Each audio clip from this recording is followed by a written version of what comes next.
Hi students, आज experiment उत्तल lens रे प्रतिबिंब गठन। एक्सपेरिमेंट पाई आवश्यक उपकरण गुड़िक है एक लेंस स्टैंड, स्क्रीन, कैंडल और एक उत्तल लेंस। एक्सपेरिमेंट पाई आमे f1 और f2 को 15 सेंटीमीटर और 2f1 और 2f2 को 30 सेंटीमीटर रे मार्क करिबा।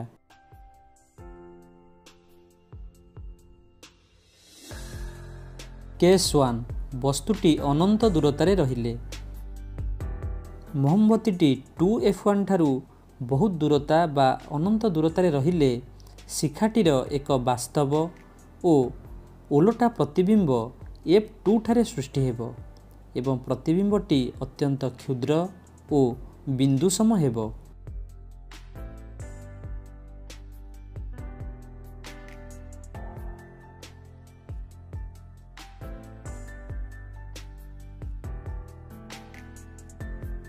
केस 2 वस्तुटी अनंत दूरता और 2f1 मध्य रहिले।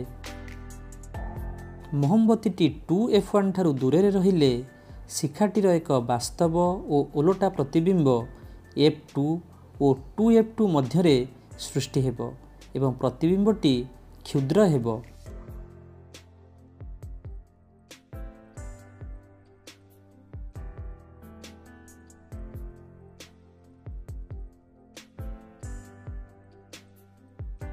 केस 3 वस्तुटी 2f1 उपरे रहिले।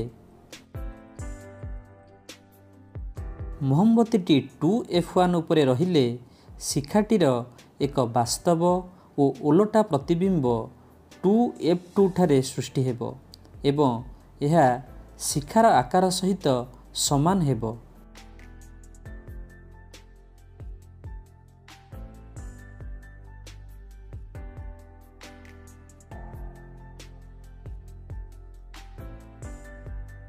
केस 4 वस्तुटी 2f1 और f1 मध्य रहिले।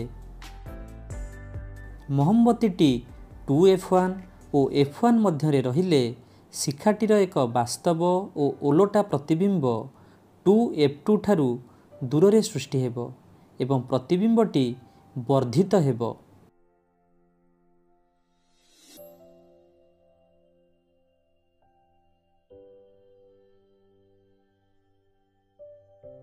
केस 5 वस्तुटी f1 उपरे रहिले। मोमबत्तीटी f1 उपरे रहिले शिखाटीर एक वास्तव और ओलटा प्रतिबिंब अनंत दूरतारे अर्थात 2f2 ठारू बहुत दूर सृष्टि हेबो एवं प्रतिबिंबटी अत्यंत वर्धित हेबो।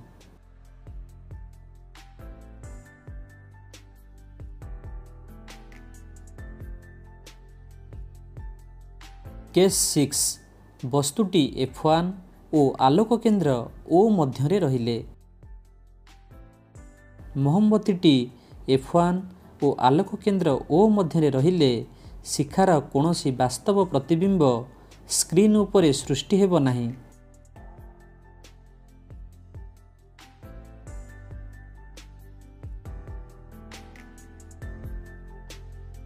एठारे वस्तुटीर एक आभासी और सड़क प्रतिबिंब वस्तु जो पार्श्व अच्छी से पार्श्व सृष्टि हेबो एवं प्रतिबिंबटी वर्धित हेबो।